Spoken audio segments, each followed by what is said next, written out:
NDA ने उपराष्ट्रपति पद के लिए ऐसा नाम आगे किया है जिसकी उम्मीद शायद ही किसी ने की हो। महाराष्ट्र के राज्यपाल सीपी राधाकृष्णन को एनडीए ने उपराष्ट्रपति पद का उम्मीदवार घोषित किया है। प्रधानमंत्री नरेंद्र मोदी की मौजूदगी में हुई बीजेपी संसदीय बोर्ड की बैठक में ये फैसला लिया गया।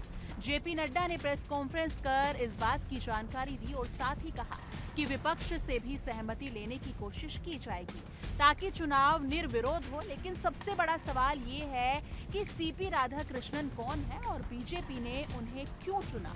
सीपी राधाकृष्णन का जन्म 20 अक्टूबर 1957 को तमिलनाडु के तिरुपुर में हुआ। उन्होंने अपनी सार्वजनिक जीवन की शुरुआत एक स्वयं सेवक के रूप में राष्ट्रीय स्वयं सेवक संघ यानी कि आरएसएस से की थी। वो 16 साल की उम्र में संघ से जुड़ गए थे और वहीं से संगठन और विचारधारा के रास्ते पर चल पड़े। राजनीति में कदम रखते हुए 1974 में जनसंघ की राज्य कार्यकारिणी में सदस्य बने। 1998 और 1999 में उन्होंने कोयम्बटूर से लोकसभा चुनाव जीता और संसद में अपनी मौजूदगी दर्ज कराई।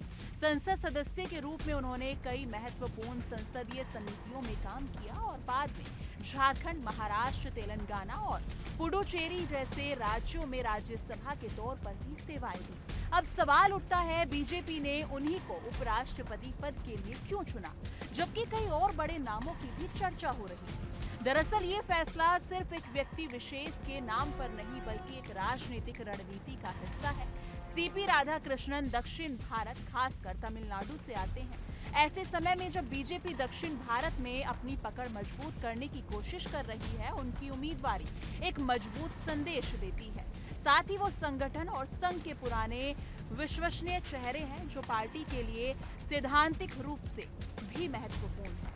राधाकृष्णन का राजनीतिक और प्रशासनिक अनुभव भी बेहद गहरा है। उन्होंने सांसद रहते हुए अंतर्राष्ट्रीय मंचों पर भारत का प्रतिनिधित्व किया, जैसे 2004 में संयुक्त राष्ट्र महासभा को संबोधित करना और ताइवान जाने वाले पहले संसदीय प्रतिनिधि मंडल में शामिल होना। झारखंड के राज्यपाल रहते हुए उन्होंने 24 मई से सभी जिलों का दौरा किया और जनता से सीधा संवाद किया। ये दिखाता है कि वो सिर्फ रस्मी पद नहीं निभाते बल्कि सक्रियता से जुड़ते हैं। अब बात करें चुनाव की तस्वीर की तो बीजेपी की अगुवाई वाले एनडीए के पास संसद में स्पष्ट बहुमत है। उपराष्ट्रपति चुनाव में लोकसभा और राज्यसभा के सांसद वोट देते हैं और कुल 782 सांसदों में से जीत के लिए 391 वोट चाहिए होते हैं।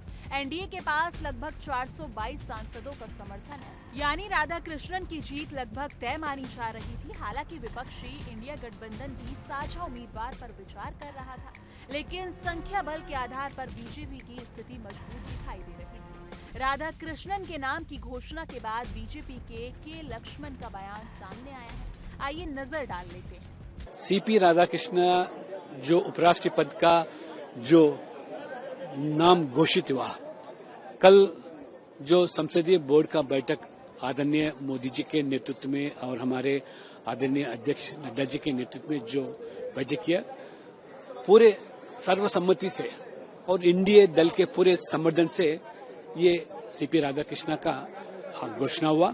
वो दक्षिण से आते हैं, ओबीसी समाज के हैं, अनुभवी है। राज्यपाल के नाते वो झारखंड, तेलंगाना और पुडुचेरी में लेफ्टिनेंट गवर्नर के नाते, आज महाराष्ट्र का राज्यपाल के नाते आज जो है, और 2 बार वो संसद भी रहे थे, तमिलनाडु से है। इसलिए मैं मानता हूं कि ये अच्छा उम्मीदवार है और पूरा स्वागत करना चाहिए। विपक्ष से भी हम अनुरोध करते हैं कि ये संवैधानिक पद राजनीति से हटकर आप समर्थन करें और निर्विवाद आज उनका घोषणा हुआ, ठीक रहेगा।